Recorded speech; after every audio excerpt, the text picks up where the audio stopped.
Hey everybody, welcome back to Touchy Reactions. Sabaton fans, we got another good one for you today. I did a poll over on the Patreon asking the patrons what they'd like me to do for the month of August with regards to Sabaton songs. I gave them a whole bunch of songs I haven't done yet, and I also gave them some songs that I did a long time ago that I never did a deep dive on.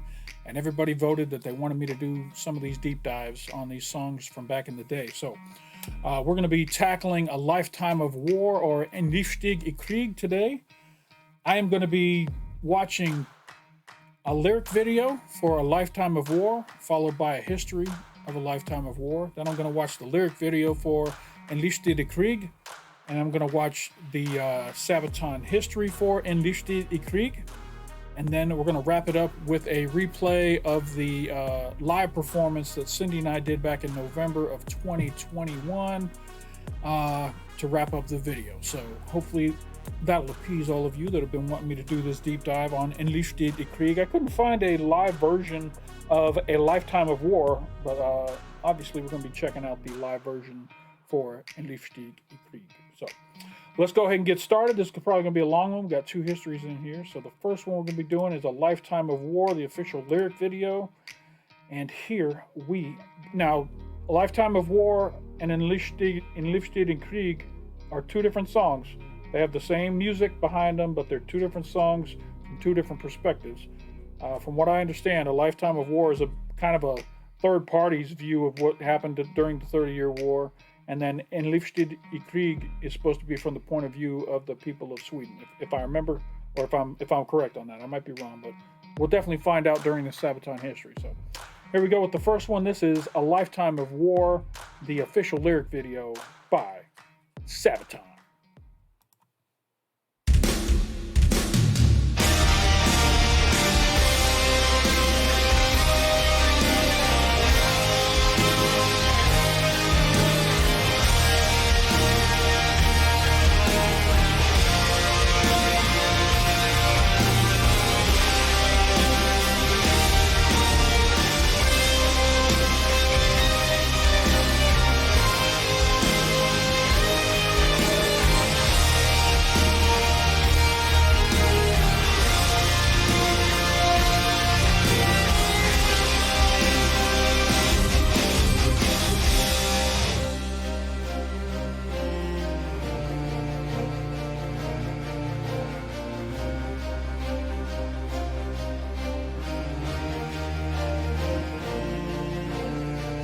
Two ways to view the world, so similar at times.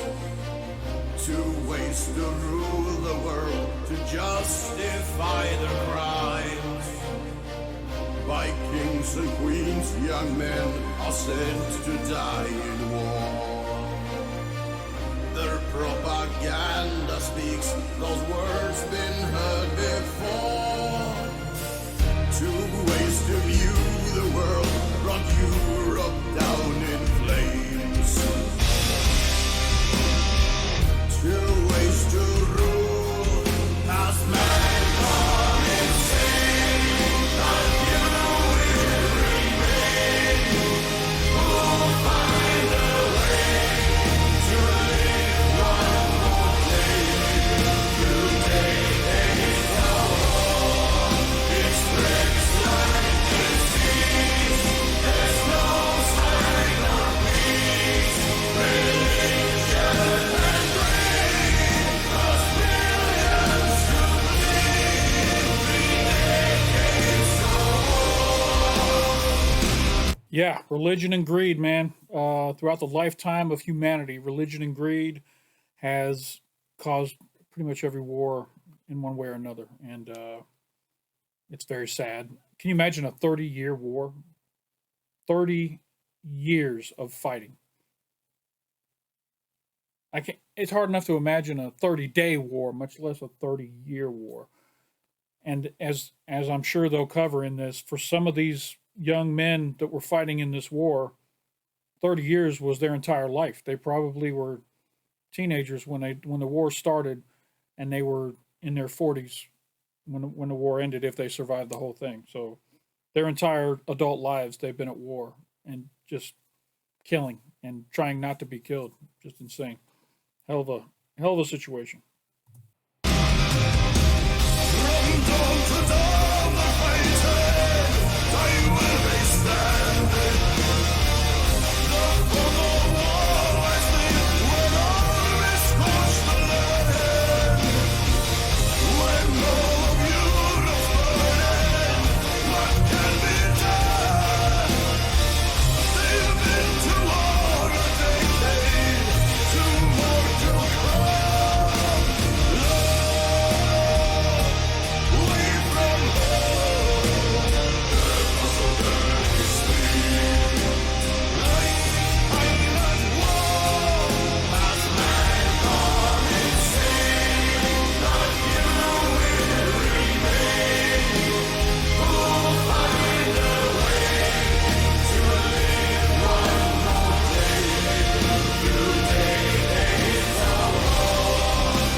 This is really one of the top 10 Sabaton songs I've heard. I'm lucky I got a chance to hear it early in my exposure to Sabaton. Obviously, people are going to request their favorite Sabaton songs when a new reactor is coming on board.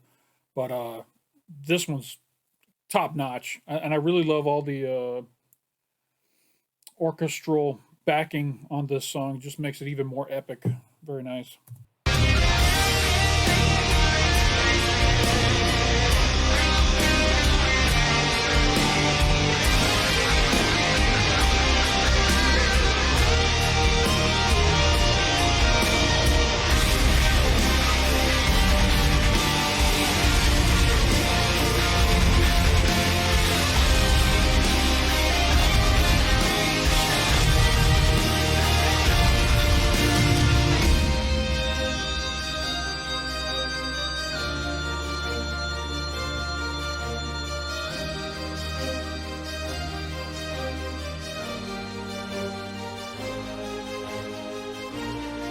When they face death, they're all alike.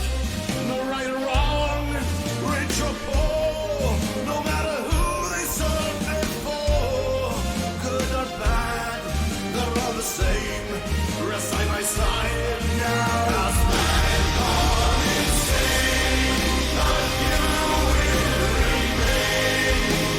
Who'll find a way to live one more day?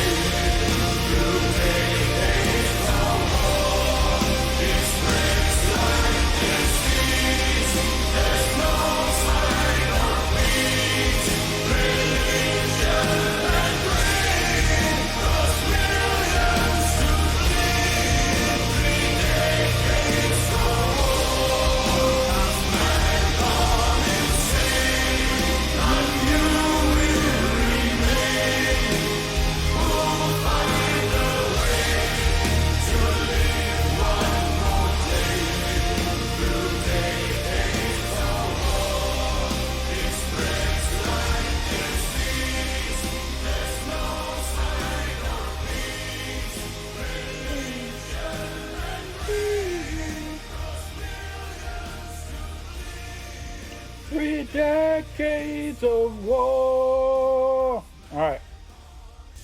2012. Wow. It's been 10 years. All right. Let's jump into the Sabaton history for A Lifetime of War. This says pair from Sabaton and Indy Nidell. This is Sabaton history number 31, 30 Years War. Here we go. I'm Indy Nidell. And I'm Per from Sabaton, and this is Sabaton History.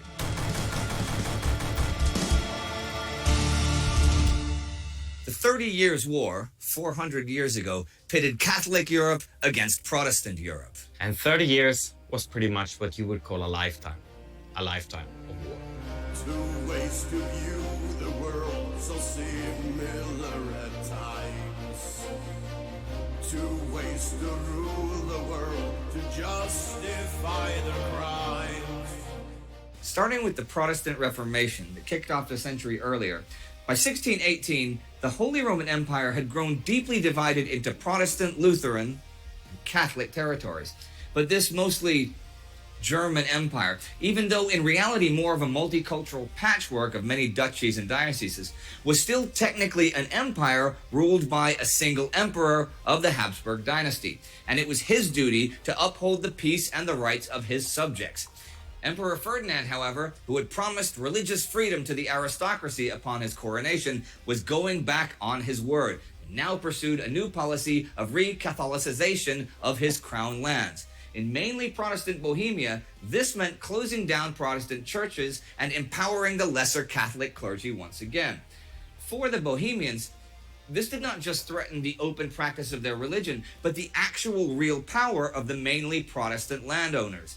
As their protests were repeatedly ignored, powerful Bohemian aristocrats finally came together against Habsburg rule. In Prague, the Bohemian capital, on May 23, 1618, they took action and threw the imperial officials out of the window. Yep, This was the second defenestration of Prague. The word comes from Fenster, the German word for window. So to defenestrate is to chuck someone out of one. Okay, with this symbolic defenestration, they had, in actual fact, openly declared war on the authority of the empire. For the Czech patriots and anti-Habsburg radicals, this was a welcome chance to take up arms. Rebellious provinces sprang up all over. They secretly raised militias and hastily organized detachments of Bohemians, Moravians, Hungarians, Silesians, and hired mercenaries fell on imperial outposts and blocked their supply lines, hoping to gather support from yet other provinces with a series of quick successes. Protestant rebels even stormed the Hofburg in Vienna in an attempt to physically seize the emperor and force him to sign their demands. The rebels rejected Ferdinand and the imperial constitution and wanted a commonwealth of their own, like that of Poland and Lithuania, led by their own king in a constitutional monarchy. Their uprising failed, however, as the Habsburg emperor was not without friends and support. Imperial propaganda portrayed the Bohemian uprising as arch treachery that disturbed the peace of the empire, and many staunchly Catholic dukes pledged their allegiance to the emperor.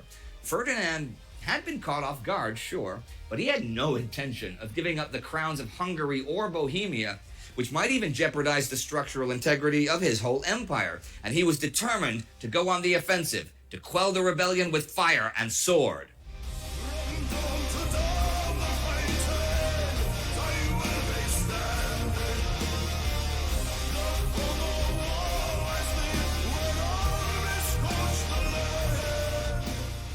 The war itself seems at first like localized rebellions over cultural and religious differences, but in reality, it revolved around the future of the Holy Roman Empire. Which was the primary Christian religion? Who had the power, the emperor or the dukes and their possessions? Political unity under one belief, or even more fragmentation with religious liberty? Ferdinand's strongest ally came from Bavaria. The zealous Duke Maximilian re-established the Liga, covenant of Catholics, and raised an army with the blessing of the papacy. Under the command of his paladin, the Count of Tilly, they were eager to take the fight to the Protestants and force them to battle in late 1620. The Battle of White Mountain was one of the first major engagements of the war, and one of the most decisive ones. Tilly's forces, better led and supplied than their enemies, won a major victory and then took Prague that winter. But as kings and dukes quarreled over cities, estates, and property rights, for the common people living in Prague and the villages along the Trail of Armies, the horrors that accompanied war became reality. And this was not a temporary situation, because this war is called the 30 Years' War, because that's how long it lasted. And it is often said about the war that the longer it went on, the more the violence and cruelty intensified. But really, the seeds of uncontrolled violence were already planted in the early stages. Discipline among the common soldiers was usually pretty low, and more so on the side of the rebels. Irregular forces particularly raged among the local populations. Polish skirmishers, Hungarian raiders, and Croatian cavalrymen terrorized panicked peasants and refugee columns. Marauders and bandits roamed alongside the marching armies, and the enlisted soldiers were often not much better behaved. Yeah, I can imagine for a lot of people, who are at war constantly over the course of their lives.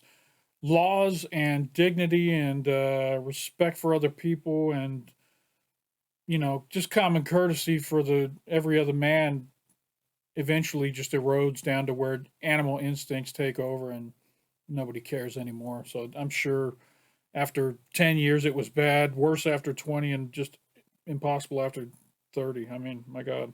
Especially after long and dangerous sieges, when pumped up and often drunk soldiers had been forced to storm a city under fire, they would afterwards take out their rage and fear on the locals. From house to house, they plundered and stole everything they could carry. If they did not find anything, or if others were quicker than they were, because it was first come, first serve when it came to plundering, they would turn on the helpless citizens. Men, women, and even children were brutally tortured for the slightest chance of hidden valuables. Since this was often the only way the soldiers could make actual money to feed and equip themselves and their families, they could not afford to show mercy. Many simply embraced boundless, unchecked violence as a new way of life. The fall of Prague marked the collapse of the Bohemian Confederation, but the war itself obviously did not end, as the triumphant Ferdinand failed to take advantage of his victory. He would not listen to any compromise of his demands to restore his full authority.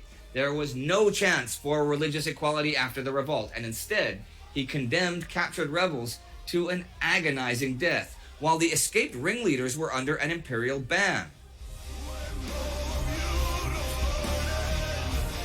God, what chaos. Just must have been chaos everywhere. Lawlessness, the worst of mankind, I'm sure. Just stealing, plundering, raping, killing. Somebody looks at you the wrong way. Just horrible.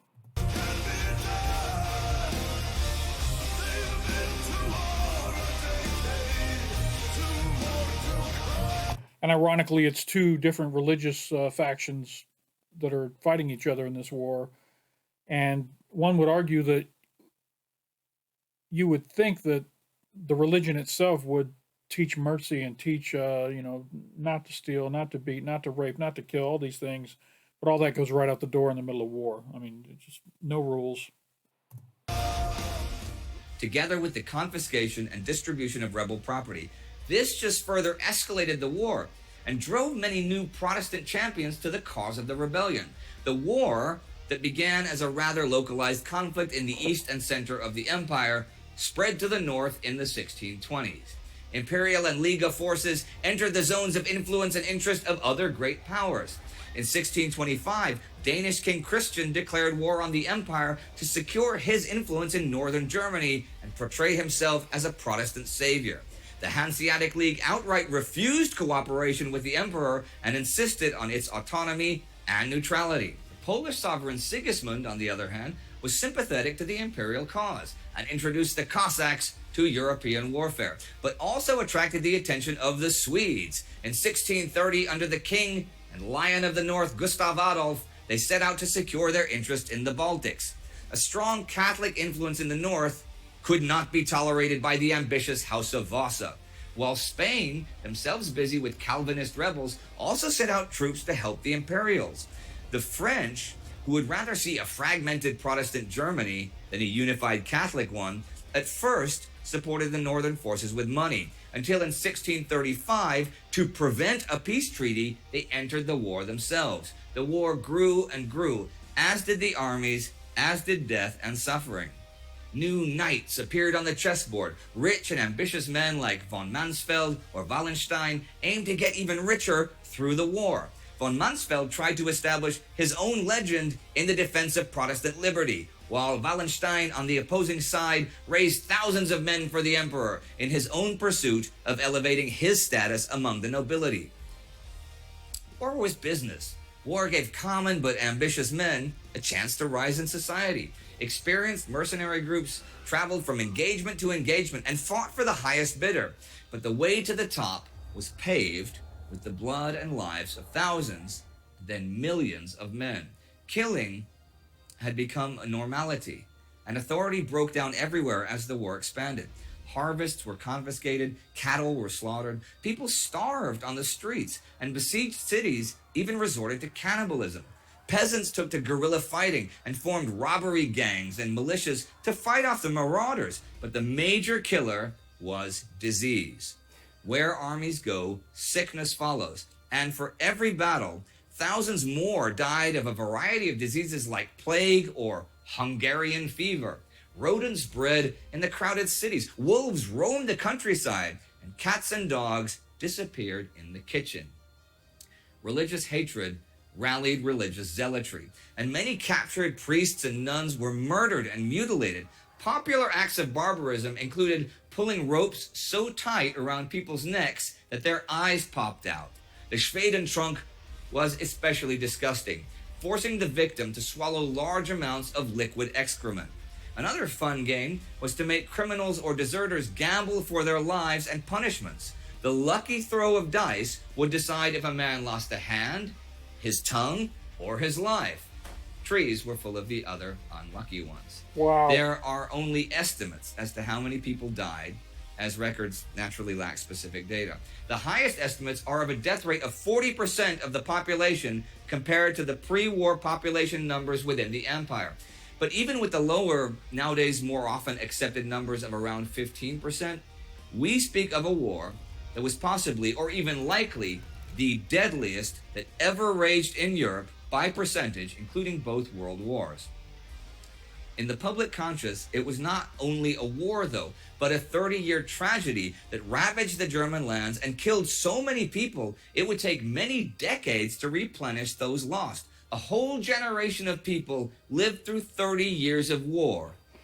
Yeah, I mean, the war doesn't just end one day and then everything's great the next day. Hell, it probably takes another decade just to rebuild, reestablish governments, local governments, state governments, societies, farmers markets, all the stuff you need for a society to run. It probably took another 10 years just to get back to what would be considered a form of normalcy. Rebuilding all the destroyed buildings. Hell, how many dead bodies had to be gotten rid of, and just the end of the war probably took 10 years just to finish. From when they were born until when they were up to 30 years old, they knew no life but constant war and terror. And there were even soldiers that served from the beginning in 1618 to the end in 1648, often in different armies on changing sides, but still serving. And who could have predicted that the war would last so long? Between all the religious ideals and politics, who could have made sense of all the violence? Who could have avoided it? Who wanted to, and who didn't? There was plenty of time to answer such questions. 30 years. 30 long years of war.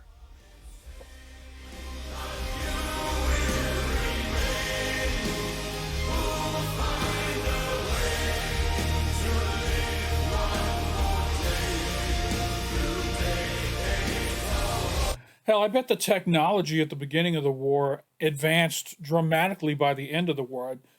I saw we started with swords and horses, and by the end here, we're looking at guns and muskets and rifles and stuff.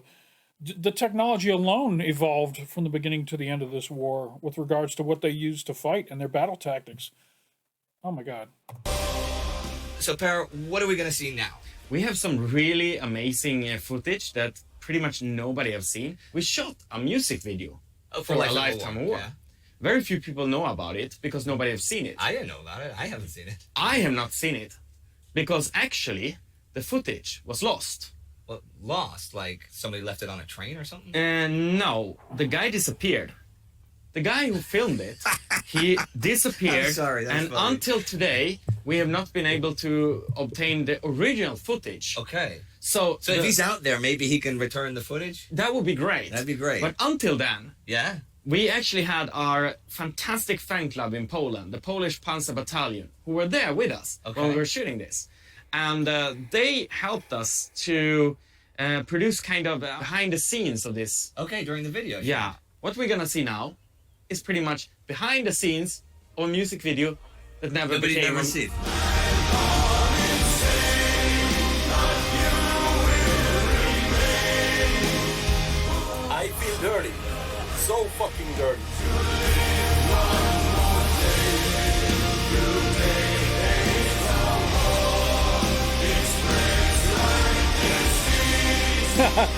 Okay, well, and there you have it, ladies and gentlemen. We hope you enjoyed that today. I certainly enjoyed it. That was totally new for me. And that was supposed to be the music video for A Lifetime of War, which never happened. Which never happened.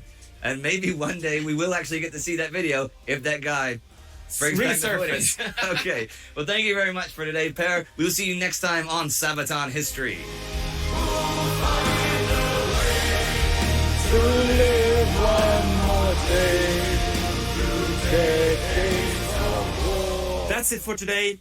Hope you enjoyed this week's episode of Sabaton History Channel. There will be another one every week until we run out of songs. It's gonna take a while. So until then, enjoy it, support us, become subscribers, become patrons, and see you soon. Yes, as always, support Sabaton History so we can continue to get these great Sabaton History lessons. All right. That was A Lifetime of War. Now we're going to convert over to Enlisted I Krig, which is a different version of the song from a different perspective, and it's got its own history as well. So let's roll into this. First off, hilarious that they filmed a music video and then the guy disappeared with all the footage. If it ever turns up again, I wonder if they'll release it or they'll say, this is way too generic for us now, so we're going to make a new video for it, or I don't know. Maybe it'll be something that, it'd be something cool for them to put on like Patreon only, if you want to see the original Lifetime of War music video. All right, here we go. This is Enlisted I Krig, A Lifetime of War, the Swedish version, I believe. Here we go. This is the lyric video.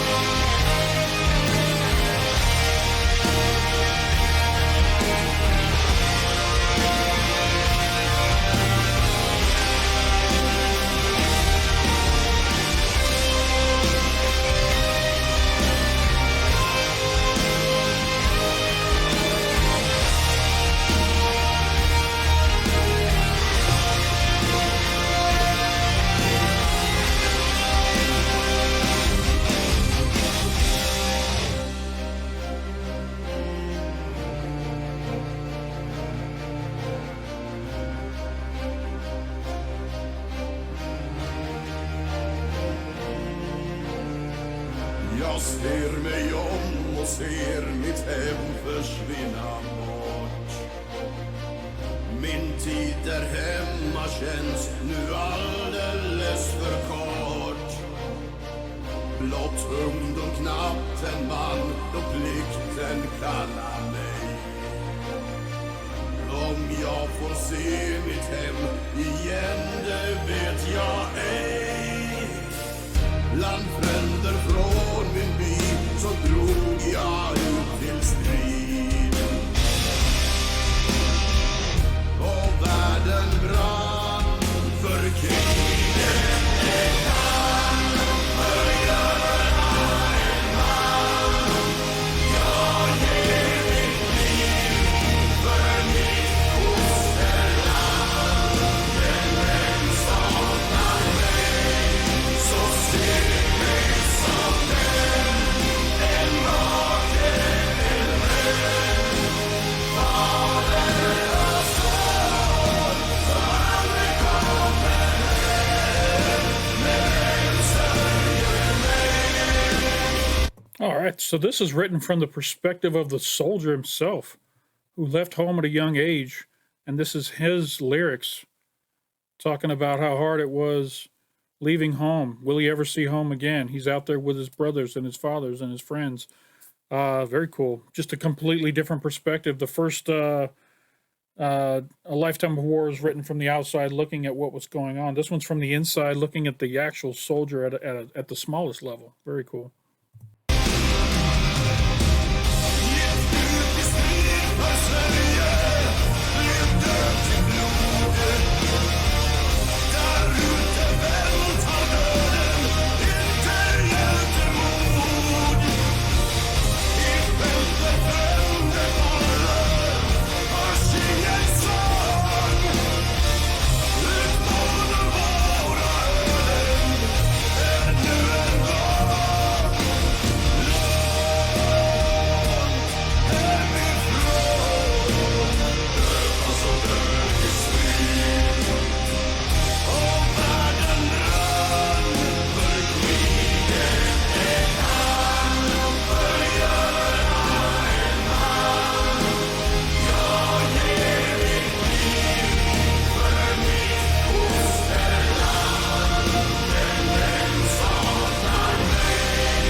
So basically, when I die, is anyone even going to miss me? Is it even going to matter that I was out here fighting?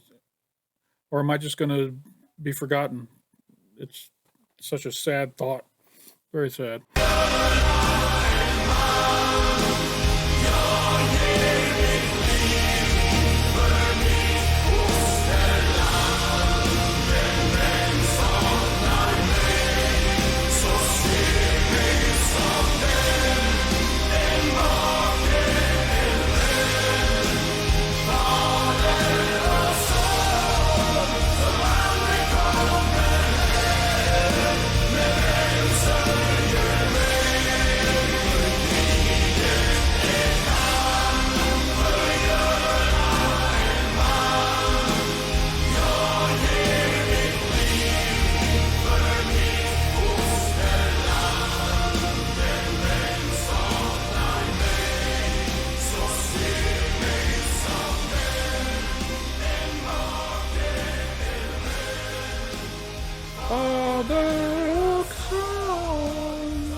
I don't think I saw the lyrics Enlisted I Krig in that song, but I wasn't reading the top, I was reading the bottom.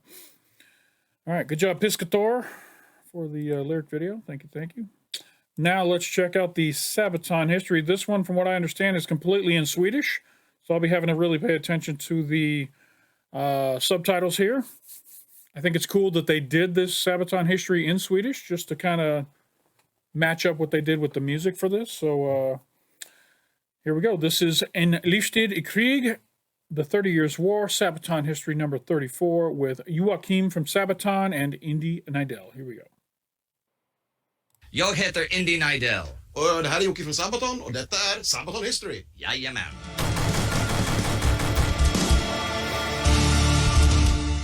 30-åriga kriget var ett av de största krigen i världshistorien som kostade miljoner liv. Och vår låt Livstid I Krig är inte bara på ett annat språk utan det är också en helt annan personlig vinkling. Och vi har redan gjort det här på engelska, så nu kör vi på svenska.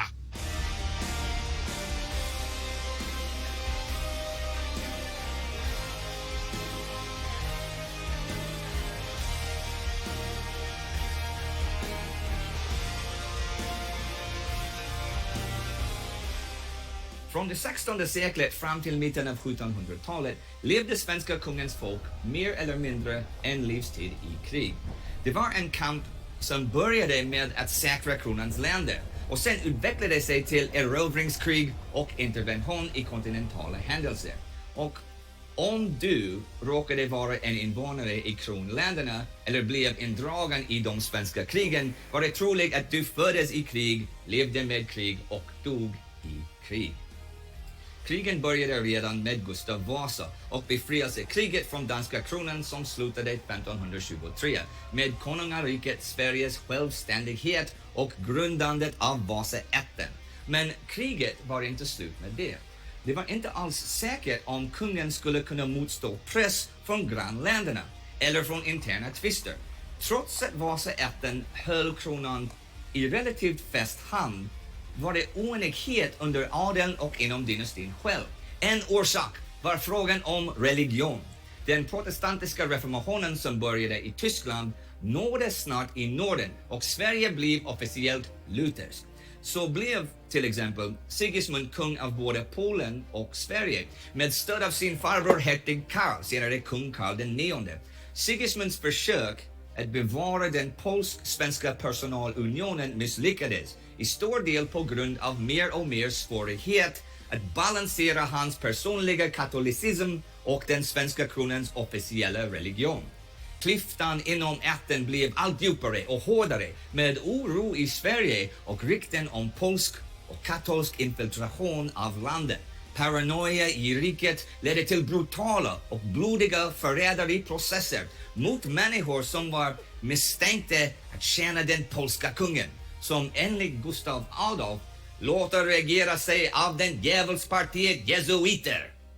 Resultatet var ett konstant tillstånd av mer eller mindre latent krig. Ett latent krigstillstånd som snart skulle bli till aktiv strid. Jag ser mig om och ser mitt hem. Latent war. I'm not quite sure what that means. Does that mean like they haven't officially declared war, but if they see each other out in public, they kind of fight, that kind of thing, without a fully declared war? Is that what that means? Latent war? Försvinna bort. Min tid där hemma. Actually, I'm going to Google it real quick. All right, so it says when the stages of conflict are listed by conflict scholars, the first phase is often listed as the latent conflict or unstable peace. It exists whenever individuals, groups, organizations, or nations have differences that bother one another, but those differences are not great enough to cause one side to act to alter the situation. So it's the prelude to war, basically. All right. Nu alldeles för kort. Med den andra defenestrationen i Prag 1618 bröt krig ut mellan katoliker och protestanter på kontinenten.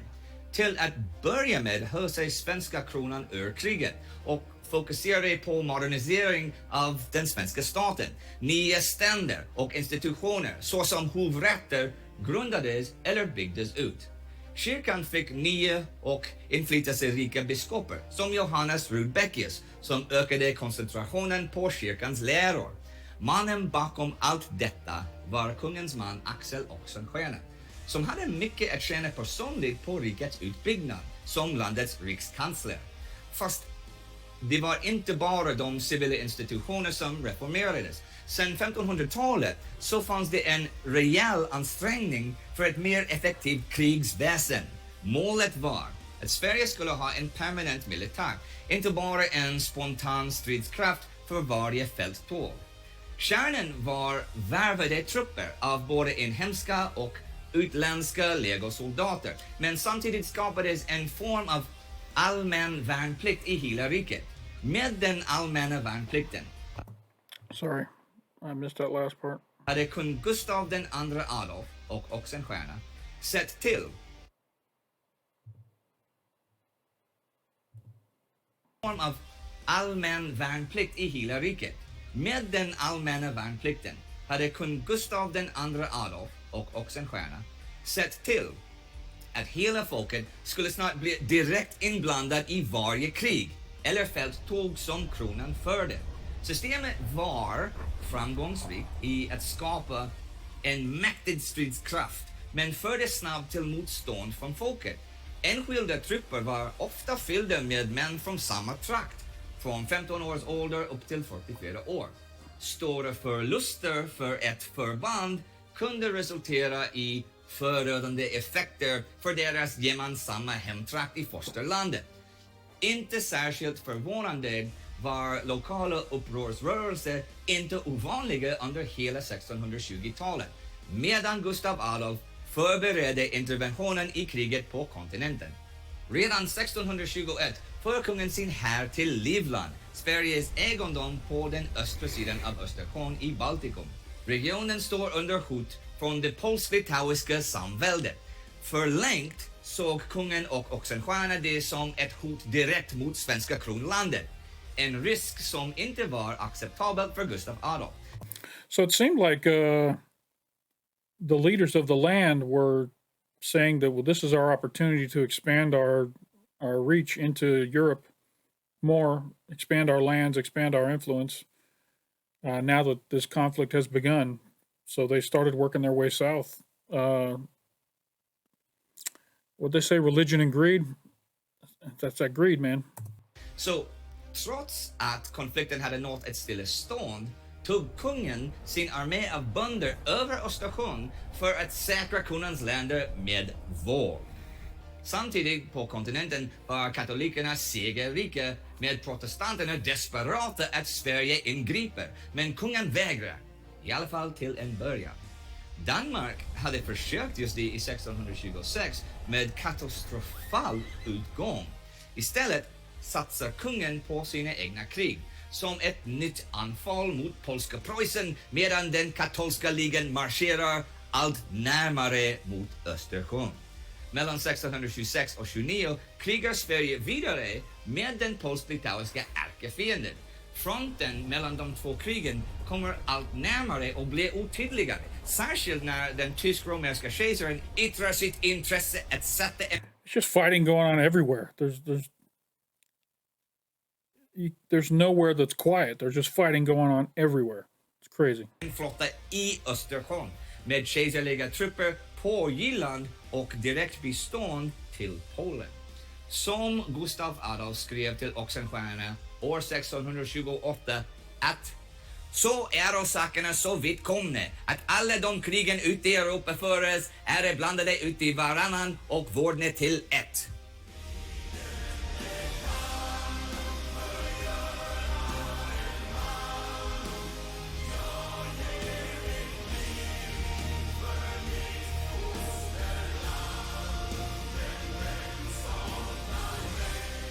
År 1630 ansluter sig svenska kronan till det nu 12 år gamla kriget som så småningom skulle bli känt som den 30-åriga kriget. Sveriges erövringar längs Östersjöns kust hade bidragit till en högre status för Sverige bland de europeiska makterna. Fast det hade inte varit billigt. Återigen är det folket som betalar med sina liv. Svenska kronländerna, som inkluderar Finland, hade förlorat 40 000 män. Inte en liten summa för ett land som har knappt 1 miljon invånare. Men det var inte bara död som drabbade folket på grund av kriget.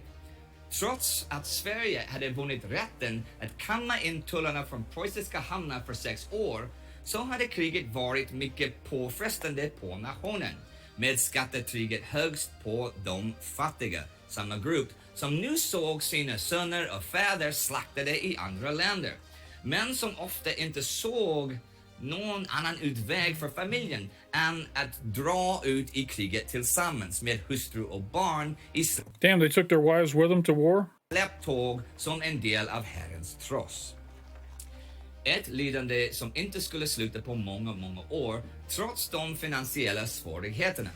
Med pengar och stöd från nederländska handelsmän som Louis de Geer, med ett intresse att stödja den protestantiska kampen, var Gustav II Adolf nu beredd att gå in i det stora kriget. Genom Sveriges rika järn- och koppartillgångar och de Geer och andras stöd kan kungen nu bygga upp en ny svensk vapenindustri. Så blir svenska soldater och utländska knektar utrustade med svenska vapen, så att striden kan gå vidare utan inköp från utlandet. Sommaren 1630 landar svenska trupper på ön Usedom vid Pommerns kust. Men trots nytt stöd fortsätter fälttåget att blöda folket och rikets finanser. Lösningen är en allians med Frankrike, trots religiösa olikheter, så att kungen kan vara säker på att fortsätta krig från och med januari 1631. Och det är en framgång, i alla fall på fältet. Den svenska herren trotsar sina fiender i slag efter slag, manöver efter manöver.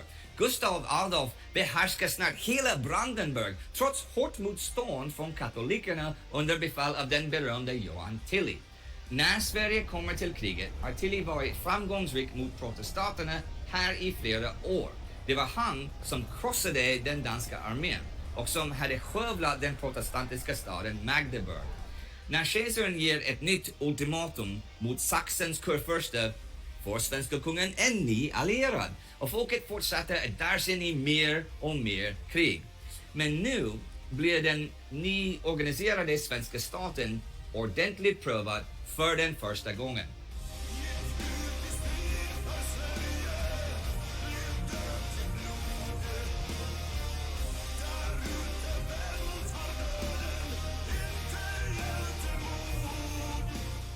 Tillys styrkor närmar sig Sachsen, där den svenska armén om ungefär 23 000 man tillsammans med den saxiska armén på 17 000 väntar på de 30 000 soldaterna i den katolska ligans här.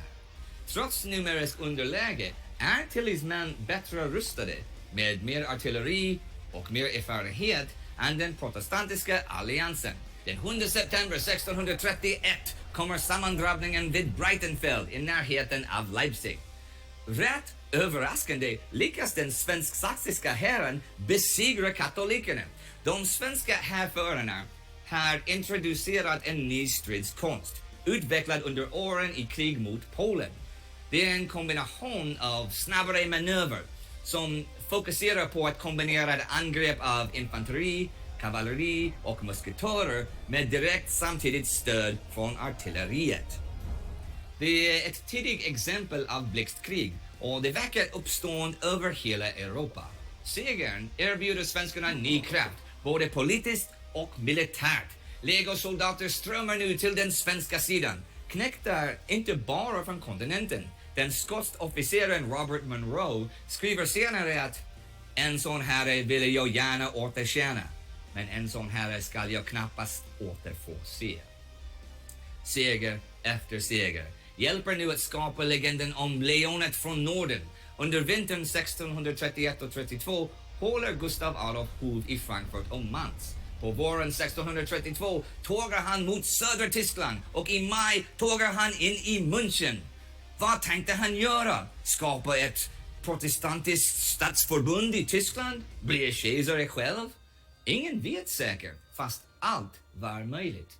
Både Östersjön och stora delar av Tyskland ligger nu under hans häll. Men det är inte nog. Och för folket... It's never enough. It's that greed, man. It's how far can we go? How far can we go? And they always go too far. Går krig och död bara vidare.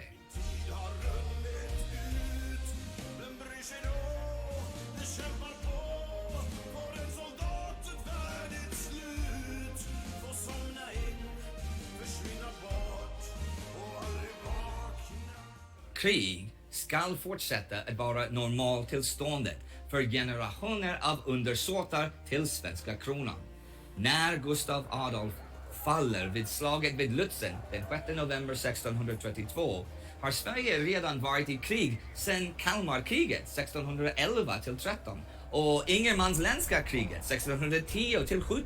Soldaterna, många med familjer, har nu varit i fält sedan flera år utan att veta om de ska överhuvudtaget återvända hem. Och trots kungens död är det inte över. Den svenska kronan har ingen nöd på fiender. Redan 1612 hade Oxenstierna påpekat att alla våra grannar är våra fiender. Men när kungen stupar är nationens framtid ännu osäkrare. Medan folket hoppas på bättre tider oroar sig de regerande att Gustav Adolf inte kan ersättas med en ny historisk fältherre. Hans dotter, drottning Kristina, är bara 6 år gammal. Fast kungen var inte bara en skicklig taktiker. Han hade skapat en modern stat som kan producera byråkrater och officerare som tar över när kronan fattas. Trots att rikets inblandning i kriget minskar går det vidare. En ny generation av svenska militärer och politiker som Lennart Torstensson och Johan Bonnier för nu Sverige genom ett europeiskt krig som varar ytterligare 16 år till den västfaliska freden år 1648. Men till och med då är krigen inte över för svenska kronans män, kvinnor och barn.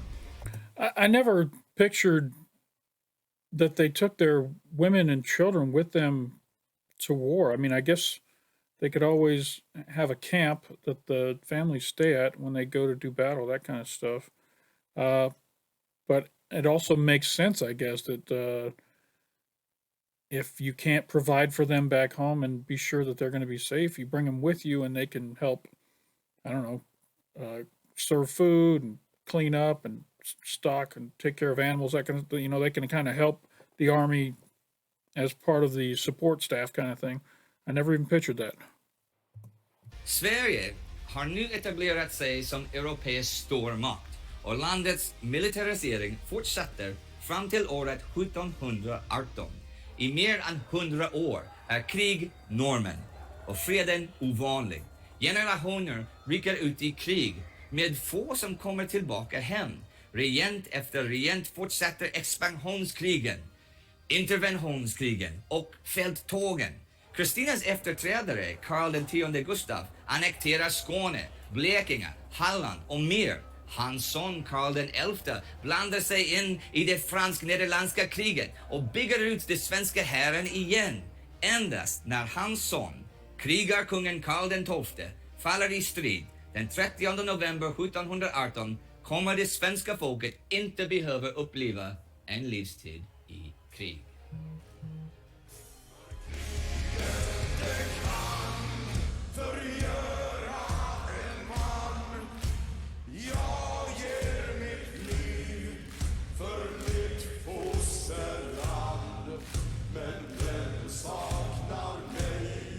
Men Jocke, det är intressant att ni gör i princip samma skivan på engelska och på svenska. Ja, men den här låten är ju faktiskt den som skiljer sig mest. Det är ju inte samma låt. Det är ju samma låt men ändå inte.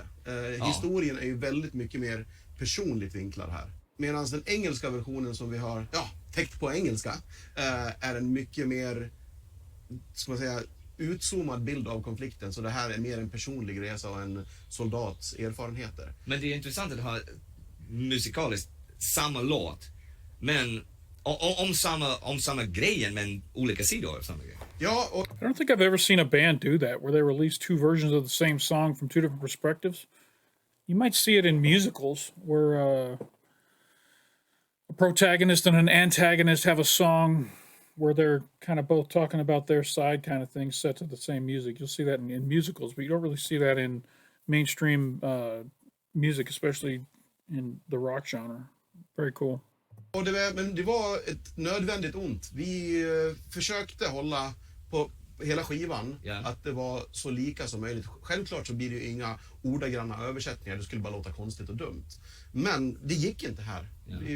Både jag och Per fick inte till det på samma sätt. Så vi insåg att nej, vi får skriva två helt olika texter. Och inte jobba som att försöka berätta samma story på två olika språk. Utan vi får berätta två olika stories här. Och det spelar ingen roll att man tror att man är duktig på engelska. Svenska är ens modersmål, så att det går så mycket lättare både att skriva texter och framförallt att sjunga dem. Ja, just det. Men för mig personligt är den här lite viktigare som krigshistoriker. På grund av han undrar om kriget. Soldaten utan namn, soldaten utan namn här. Ja. Han undrar om kriget. Varför gör han det? Kommer han hem? Ska folk komma ihåg vem han är när han kommer? Det är 30 års krig, så det är många år. Alltså, jag gillar det. Det är en jättepersonligt sätt att skriva på. Ja, tack. Ja, det var fantastiskt kul att göra, och det var också ett sätt för oss att få en personlig touch på det. För vi går tillbaka så långt till historien. Den ordinarie soldaterna kunde inte ens läsa eller skriva. Ja, så deras story eller sida av storyn är ju inte berättad på något sätt. Allting vi hittade i alla fall var ju vad ska man säga, officerarna eller politikerna eller kungarna ville att vi skulle. Yeah, no one ever writes the stories of the lowly soldier at the bottom. It's always about the Lion of the North and the great German army.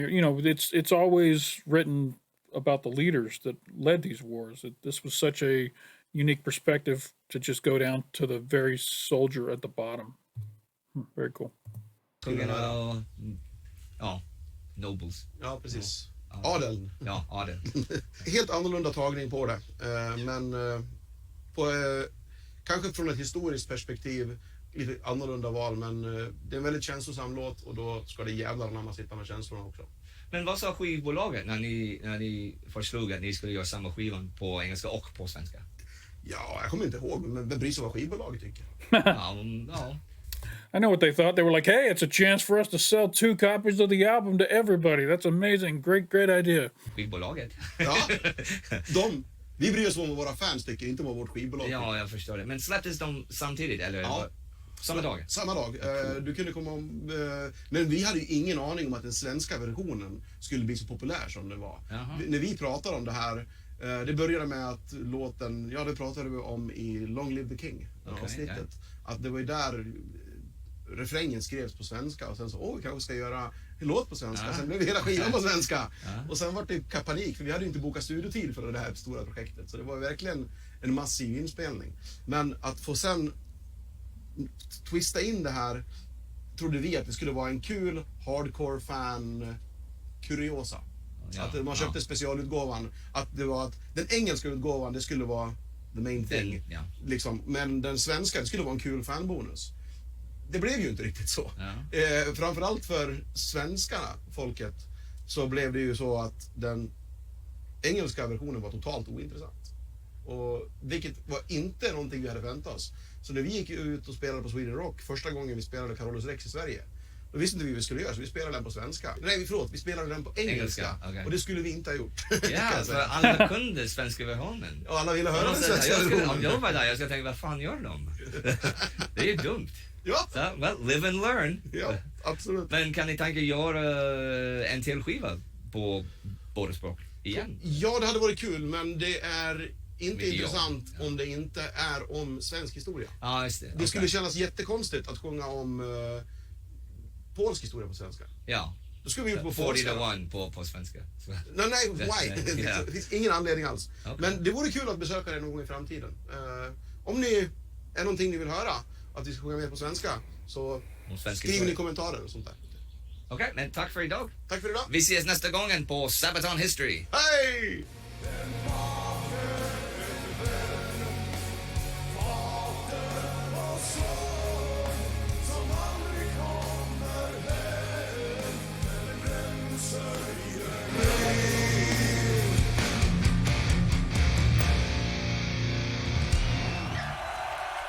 All right, that was Enlisted I Krig, the Sabaton History version of it. So now we're going to jump back in history, back to November 2021, and watch my first reaction to this song.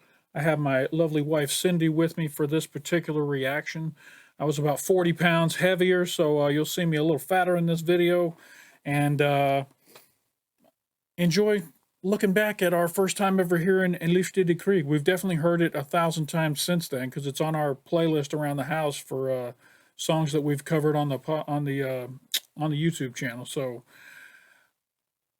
go back and see our first time reaction. This live is amazing, by the way. The crowd interaction and the sing along that they do here with this crowd is just classic. I remember getting goosebumps hearing it and seeing it. So let's go back to November 2021 and enjoy. Hey everybody, welcome back. You've been asking for it. We're going to bring it tonight. We're doing Sabaton, the live version of Enlisted I Krig. I'm sure I nailed that. Nailed it. It stands for A Lifetime at War. We got the subtitles on. We got my beautiful wife Cindy's here with me to react. We're all excited to see some new Sabaton and some live Sabaton. I don't think I've done a live reaction to Sabaton yet, have I? I don't know. It's all been music videos. So this will be our first live video. And from what I've been hearing from you guys, it's worth it. So if you're liking our content, give me that like down below. It helps the channel out a lot. You guys have really been helping out with the subscriptions and the comments and everything. You guys are awesome. The Sabaton Army is strong. And if you want to see more content from this channel, hit that big red button down below, and somewhere in the world, a dog will get adopted. I promise you. That's how it happens. Anyway, you ready? Yes. All right, we're going to go ahead and jump into Enlisted I Krig by Sabaton. I'm ready for this. Oh, wow, look at that audience.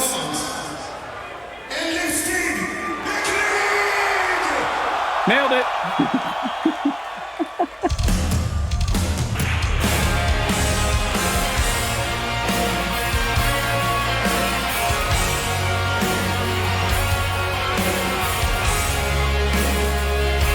We probably need to go opposite. Oh. Here we go.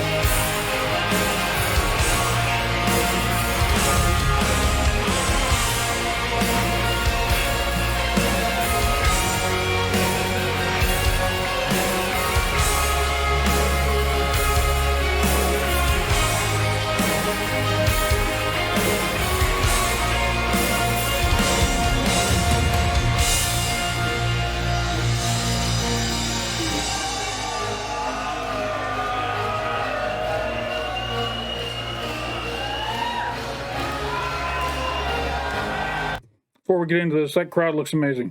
Oh, yeah.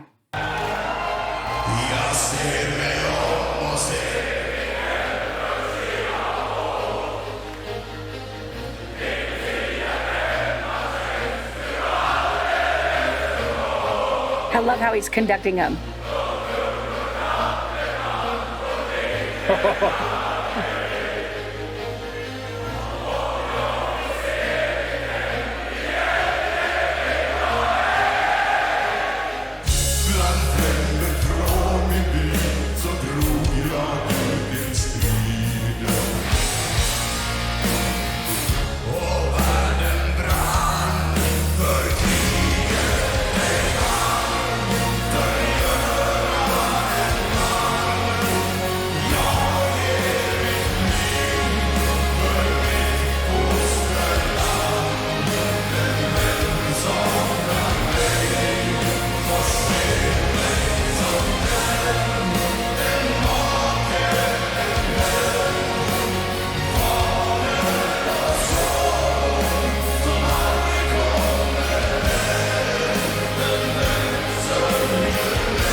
awesome. Everything, the pyrotechnics, the guitar solos, the drum solos, The crowd. just the energy. You can feel it.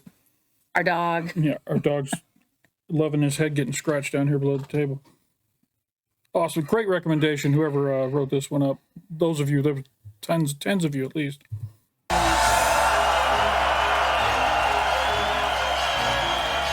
That crowd. Were any of you in this crowd? There has to be at least one of you out there that was in this crowd. In the Gothenburg crowd.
Hell yeah. Really good. Wow. Listen to that crowd. Wow, they were loud. That was amazing. Wow. One of the best parts of going to live performances is when the crowd gets to sing along with the group, man. That's just so awesome. When there's thousands of you just chanting and singing the same stuff, and it's energetic, it's alive, it's great. And the energy you have, I'm sure, goes right back to the band, and then they give it. It's like you're talking back and forth and feeding off each other's energy. It's not just a performance by them; it's a performance by us. Yeah, like you're involved. This is our show, and it's only going to happen once ever. This is our moment. Yeah, that's awesome. Thank you so much for requesting this song. This was great. It's my first live Sabaton performance, and what a way to start it. I guess we're going to have to start tacking some lives onto the back of some of these other Sabaton videos, so we'll start doubling them up and do a lyric video with a live or a music video with a live, and as much as we can without getting beat up by the copyrights. Let's see how this goes. All right, this was a great one. Thank you all very much. Very good. All right, that was our reaction from back in November, and that wraps up this long reaction deep dive into A Lifetime of War, Enlisted I Krig by Sabaton. I hope you guys enjoyed it. I enjoyed putting it together. I'm glad I finally got to see these histories, so I understood what this song is about. It actually makes it mean more to me now that I've heard the history behind it. And if you guys enjoyed this reaction, hit that like button down below. It doesn't cost you anything, and it helps me out a lot. It makes me feel good when people like my videos.